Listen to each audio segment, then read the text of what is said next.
We are very privileged to have a hard-hitting panel here, chaired by Stuart Baker of Counsel at STEPCO. He's also the former General Counsel of the National Security Agency. We have Mike Wilkes of the Security Agency and former CISO at Marvel. We have our good friend Dr. Jack Frun from Kovrr, Chief Risk Officer, and Doug from ISS Corporate. I'm going to pass it over to Stuart, who will handle the proceedings. Thank you. Okay, thanks you very much. It's great to be here. I also, after I left NSA, I got assigned to a commission to figure out how we got all the intelligence so badly wrong about Iraqi WMD. So if you want to know how we did that, see me after this. Actually, it's very easy. It was we didn't have any good intelligence, so we just went with common sense, and we wanted to make new mistakes because we had improperly guessed he'd given up his WMD twice. And turned out we were wrong both times. So the intelligence community said, we won't be wrong that way again. And they weren't.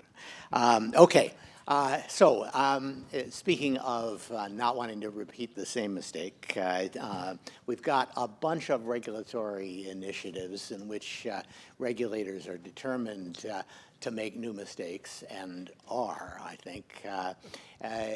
Actually, one point, just for those of you who live under NYDFS, you might have enjoyed the oral argument in the Supreme Court on Monday when NYDFS director just got hammered, and the Supreme Court is going to come down on them for their treatment of the National Rifle Association on the theory that that was an intrusion on NRA's First Amendment rights.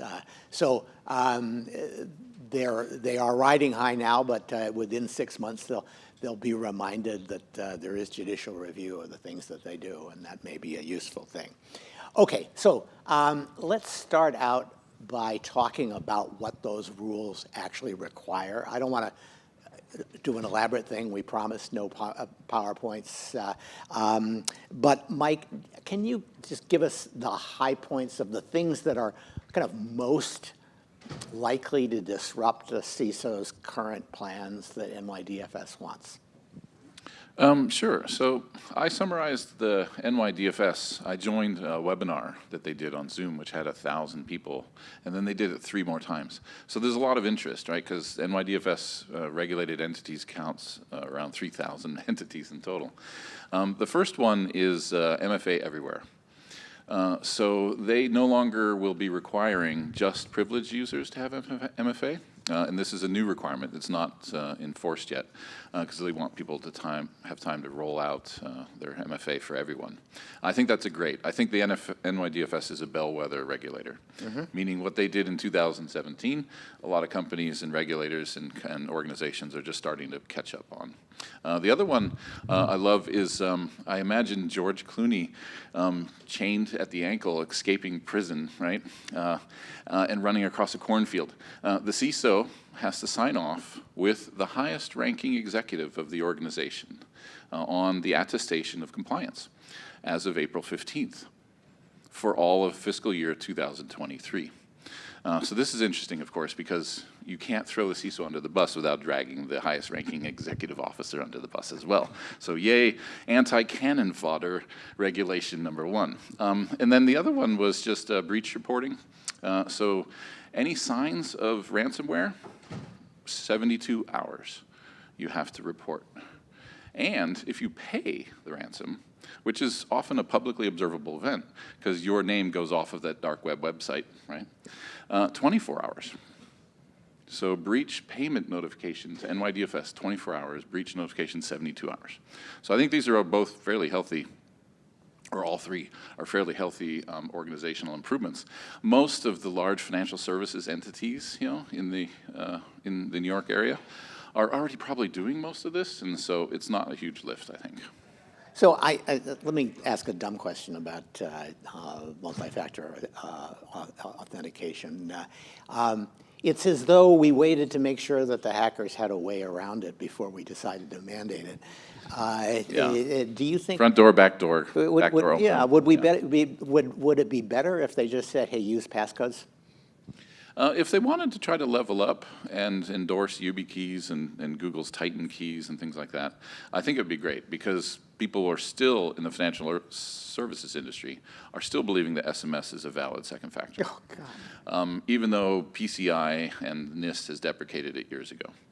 So I think it's the best we can hope for, right? Regulatory is not leading, even though this is a leading regulatory agency. It's mostly trying to follow along. It's going along behind and shooting the wounded. Okay. Yeah, definitely. I mean, you can take that angle to it, I guess. I mean, they definitely want people to have a better security posture. But when we get to talking about the SEC, then my commentary will be a little less adorational, I guess. Okay, well, Doug, that's your cue. What has the SEC done? All right, so I think that a lot of you probably know this already, but for those who don't, just a quick recap of the SEC rules that were finally unveiled late last summer and went into effect largely in December of 2023. There's really just three things when you cut it away, right? And they are all sufficiently vague, I think, to leave people wondering what they should do. To leave people vulnerable. Yes. Number one, it requires an annual disclosure of the cyber risk practices that an organization employs to prevent and manage material risks. That's item number one. Item number two is it requires an annual disclosure of what role the board and the management team play in overseeing the management of those risks. And then number three, timely, which generally means 4 business days, disclosure of any material cybersecurity incident, without really a lot of, I guess, no special definition of materiality in that case. So I think that was on purpose, though. Yeah, it seems like it was yeah. quite on purpose, yes. Well, but they actually did give us some idea what they're thinking in the case against SolarWinds and against Tim Brown. Those of you who haven't read the 100 pages in which they excoriate SolarWinds for their incident response and for their plan and disclosures in their 10K, you should do it. But just substitute your name for Tim Brown and see how it reads. Because a lot of what they complain about there, they were just determined to pile on the CISO, even though the CISO had no role in any of the securities reports. They essentially turned everything that the CISO says about cybersecurity into a communication to sharelders. And thereby a fraudulent, yes, Wells notice, kind of thing. If you say, your security is our top priority, and they discover something else was your top priority, well, you've lied to your investors. And they came close to that on some of this. Tim Brown put together, when he got there was no security strategy, no security statement. He drafted one. It read, as you'd expect, it said, we do these things.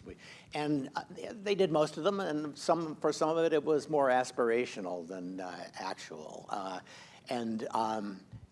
Never do that again is the short answer. They're going to read it into your 10K and then say you're responsible for everything you say. So you're not going to be able to draft those things without lawyer input. I feel as though there ought to be a James Bond movie poster in every CISO's office that says essentially never say never again. Never use an absolute in anything you say about security. Don't say always, don't say all, don't say no, because those things will turn out to be promises you can't keep. And they have taken things that were, in some cases, pretty clearly just puffing. We have really good security. We have first-class security, and made it a promise that they then deconstructed. So that's, I think, a significant element. The other thing that is worth mentioning here for people who are on the cybersecurity side is I think most of us who followed that remember the statement where the guy sends the email after his conversation with a customer. He says, "Well, I just lied." That's right. We all remember that. That wasn't Tim Brown. That wasn't somebody who reported to Tim Brown. It was a guy 2 levels down, and it's not clear at all who he sent that message to. And so you've got the CISO taking responsibility for things that are said not only in their chain of command, not even by people who report directly, but some of the most devastating statements about SolarWinds security were written by people in a completely different reporting line who had been charged with fixing them all. And not surprisingly, they're sending each other emails saying, well, this is all screwed up. God, everything's screwed up. How can we possibly fix this? And they're not sending that to Brown, who has told them to fix it. They're sending them to each other to buck each other up. But now all of it gets pulled up and attributed to Tim Brown and his knowledge. So one of the things that I'm going to suggest when we start talking about governance is it's important to have a mechanism in which everybody in the company feels empowered to say there are security problems that we haven't yet talked about that need to be discussed. And if they don't speak up in a channel that people at the top of the company can review, then the company shouldn't be held responsible for the emails or the direct messages that people send. And that's something that I have started to recommend to companies, that they establish that kind of a procedure. Okay, but still, doesn't that seem aspirational? I mean, I think Yes. the actual real net effect is going to be the quieting of those sorts of conversations at all in any recordable medium, and that's probably going to be the most likely outcome. Yeah, It'll that is happen the on most Signal likely. and Telegram now, Right. instead of on Right. Slack and Teams. I think absolutely, and that is, if you're the CISO, if you're the company general counsel, that's adaptive. You might say, well, gee, that doesn't seem like a good outcome of the regulation, but that's an outcome of the regulation. If you go around and you say to people, the things that people say to each other 4 levels below you without ever copying you is going to be what hangs you, then they'll say, well, then those people can't say those things. Right. Yeah. Maybe I'll This just, doesn't lead to good security in the end, or it leads to executives getting carbon copied on every message in the world, right? I think that look, it can be done right. You can set up a mechanism in which you say to everybody, this is what we think is our best statement of either what's happening or what our security procedures are.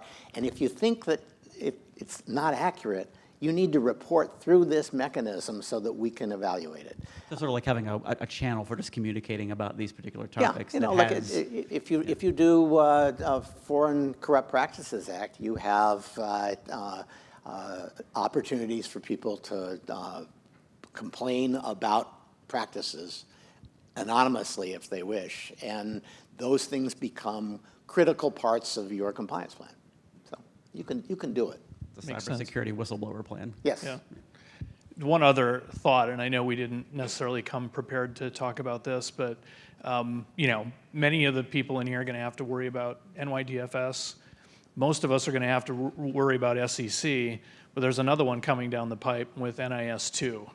We're not here to talk about that today, but as you're evaluating what you're going to need to do for New York DFS and for SEC, probably take a look at that as well, because I would suspect that most of the firms who are large enough and publicly traded, thank you, and you're doing business in Europe, those are going to apply to you as well, and you're going to have to prep for that. But also. I love the European approach. It's like, don't worry, you have 5 years to deal with this new requirement. So they're not so accelerated, I think, with some of their enforcement timelines, but you're right. Yeah, the enforcement timelines, I think, may not yet be 100% clear, but the effective date is coming up soon, right? The countries of the European Union countries have to move this into national law by October of this year, so it's coming soon. So let me take it back to what I would call the 8K disclosures, the incident disclosures, because they are starting to come in. We're seeing, saw another one today, I think. And it's clear people have started to fall into a pattern in those things. Doug, where do you think the handling of incident disclosure is going, and is it being driven or is it driving the regulators? Well, I think from a trend line perspective, it's probably a little bit too early to tell.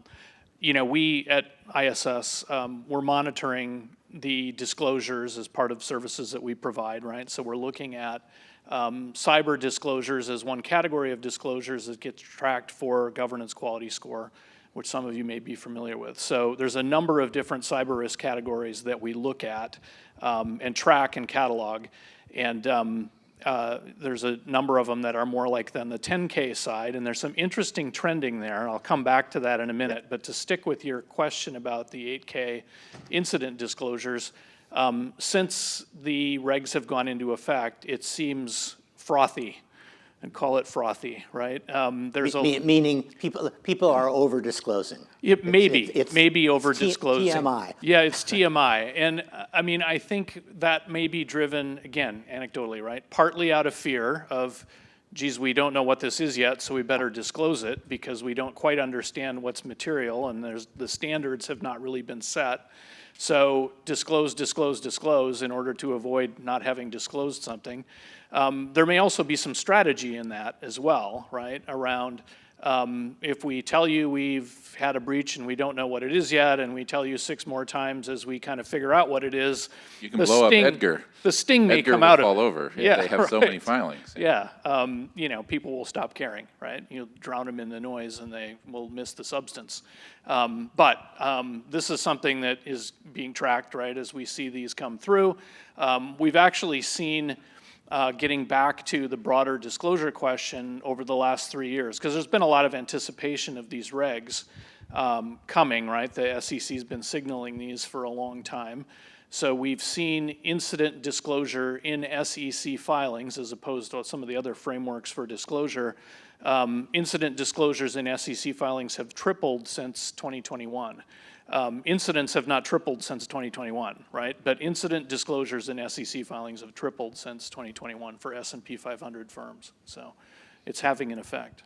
Yeah, I think Microsoft has now had 2 on the same incident, which suggests that people are, and neither of them were actually probably material. Well, they said as much. They said it wasn't material. It was a non-material materiality disclosure. So, and the one that was filed today, I've forgotten who it was, also said, yeah, this is not material. It's just our Canadian customers. And so it raises the question, are we just going to see that forever, or is this like going to be a 1-year blip where everybody over-discloses and the FCC eventually says, stop over-disclosing, and it goes back to a slightly more normal outcome? I think that people are very worried about that deadline. So I think the idea is let's just file now and worry about the rest of it later. So it may come to pass that there may be guidance, there may be additional follow-on stuff from the SEC where they become very particular around what they want to see, or perhaps that the disclosures are not detailed enough. And I think it's difficult to know in 4 days if it's going to be material, but you don't have to, but the clock doesn't start until you know it's material. And I think that distinction is largely absent from any of the filings. It's sort of like we know there's an incident, we have an incident reporting process, let's just follow that for this as well. Yeah, and that's probably where your lawyers are going to, where everybody's lawyers are going to be for a year. At some point, I think they are going to get more thoughtful about that, right? I would think so as well. I mean, I think that I think there's a fear right now of let's disclose it when we learn about it. It'll take time to figure out materiality. But there's the question of when you knew it was material versus when you should have known it was material. And I think that will be an interesting dialogue that might end up driving maybe more clarity from the SEC at some point. Yeah, the SEC has a disclosure review program. And I imagine they're going to hire about 300 lawyers and accountants to start processing. The very first one, this was my winner chicken dinner post on LinkedIn, VF Corp, right? The first one to file a Form 8K on the new requirements. And they have now been sent a letter saying, you didn't really talk about qualitative or quantitative materiality in your disclosure. So the very first one out of the gate, also being audited and reviewed. So let me ask a question. I have a strong view on this, but I'll ask you guys first. What do you think the CISO's role should be in deciding the materiality of a breach? I'll go first. I'll say that it's not the CISO's role. The CISO should have a definition of what is an incident, and they should escalate it, but I believe that it's generally outside counsel and general counsel that'll take that decision to disclose. So if you think of it, a breach disclosure as a life cycle, they've just inserted a new milestone, which is 4 days after a determination, and somebody, not the CISO, hits the big red button to say, okay, we're going to disclose. Okay. I think it's largely a legal disclosure process. Therefore, you have to have a team of people, GC, outside counsel, sort of make that determination. I think the CISO is a part of that team that makes that determination, for sure. And I think the material determination, I mean, I offered a slide earlier that kind of showed thresholds for materiality disclosure, qualitatively and quantitatively. Those are things that can help with that conversation. It's not the entire conversation. It's effectively, we're hitting, 10 basis points of revenue. That would meet the requirement that we go at least to another step and begin having a conversation around it. Now, that belies the fact that we're disclosing everything right now, but if we get to a point where we're going to be more selective about it, then I think you have to apply some criteria in that fashion. Doug? I think the only thing I'd add there is that I think that the real work in this whole thing is materiality, and companies should spend time well in advance of the incident figuring out what their materiality criteria ought to be. And not just 5 minutes with a chat GPT prompt, please. Exactly. By and large, right, we've seen really big ramp up in 10K disclosures over the last few years, especially for S&P 500. Most of them are making, pretty decent disclosures about practices and who's involved and what the board's doing. So those things have been laid out, I think, pretty well. But the question of materiality around which all the 8K stuff hinges upon, I think requires a lot of forethought, and it really requires. That's the trigger. That's the trigger, and that's the thing that's going to get people in trouble. So the framework ought to be laid out, and I think even just being able to demonstrate that you've put diligence into having a framework for determining materiality might go a long way to keeping you out of trouble. What did you think about Lockheed Martin? They were the first Fortune 100 to do the 10K after the deadline. I read it.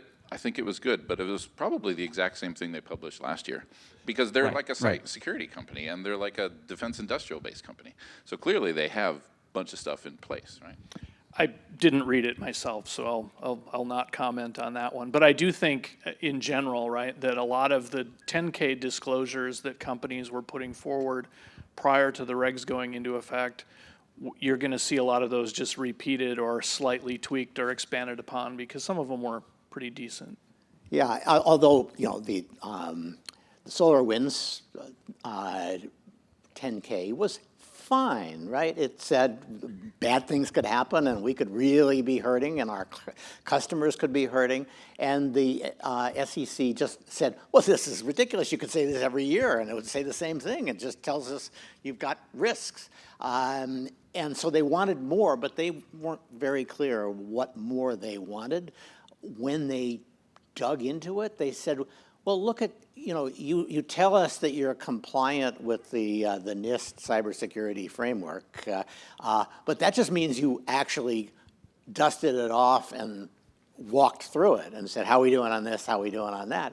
When we actually look at how you were doing on it, you were zeros and ones for 40% of your performance. So when you said there are risks, you never quantified them like that. It does seem to me that plus a desire to see some third-party validation are the things that come through in the new 10Ks that the SEC wants to see. And if you think about the remit of the SEC and the reason they're doing this is they probably believe, very likely in fact, that securities are overpriced in terms of the risk that cybersecurity offers to those organizations. So it does seem like they're pushing towards more verifiable metrics for these types of things. So not just do you follow NIST, but what are your scores on that? Not just I have a data loss and theft risk, but how much of that risk from a financial perspective is it? And I think perhaps I'm hoping, but I think there's a large opportunity for organizations to be much more specific about that. But I think from a maturity level, I don't think a lot of firms have the ability to articulate that very well themselves. I think it's on a spectrum, if you think about it. On one end, you have the needlessly or necessarily vacuous ChatGPT 10K form. I published one just on a lark and said, here, done there, thank me later. I did your work for 12,000 organizations that are regulated by the SEC.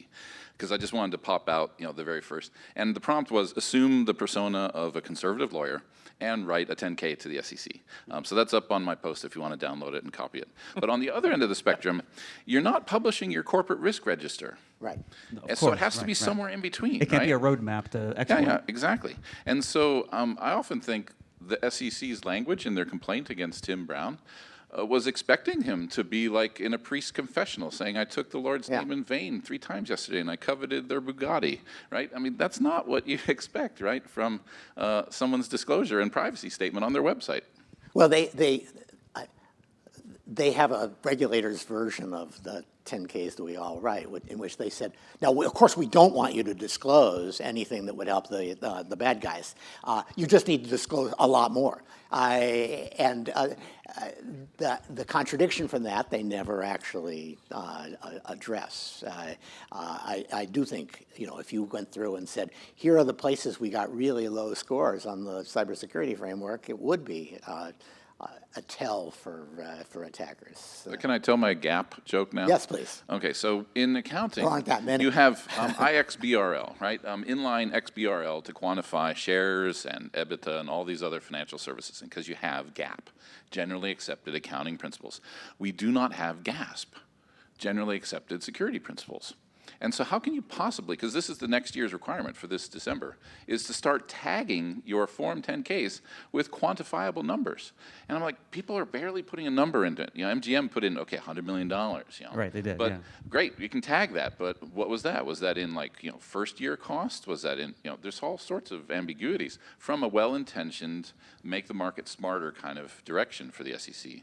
But I think that it's going to play out in a very bizarre fashion, like you said, a string of pearls. You might actually, disclose, we don't know yet, but we're disclosing. 2 months later, we don't know yet, but we're disclosing, right? And just like LastPass, it trickles out across a period of 6 months where you finally learn the materiality of the breach. So John L. Lewis was a famous mine workers union leader in the 40s. And during World War II, when we needed all hands on deck, he took the miners out on strike and stopped deliveries of coal. Everybody was upset. They said, what do you want? What do you want? And he said, more. And that's really what the SEC wants from all of you. You should all sit down and read your current 10K and say, I'm going to need to put 3 more things into this, 3 more details, and maybe that will be enough to make the SEC happy with my 10K. Doug? It sounds like sound advice. Yeah, I mean, there is a lack of clarity right now, and I think the market will figure this out over time, because there is, as much as maybe we wouldn't want to admit it, there's kind of a market for disclosures, right? And there's the rising tide lifts all the boats, and we're just going to see how far the boats get lifted in how short of a time. So we got less than 5 minutes probably, but I want to leave time for some questions, if there are questions for the panel. Anybody have a question? If not, I have a fun hypothetical. All right. I always tell the panel, you should say at least one thing that inspires the audience to say, oh, I could do better than that. So, but apparently, no. Apparently we failed. Go ahead. The one amusing story that I wanted to bring in, thank you for the opportunity, is when Microsoft Proxy Logon happened. The Department of Justice, gave the FBI permission to go and unhack a whole bunch of web shells on on-prem Exchange servers. So they basically violated change control for over 100 companies, right? And I thought, well, what if that happened after the SEC disclosure requirements?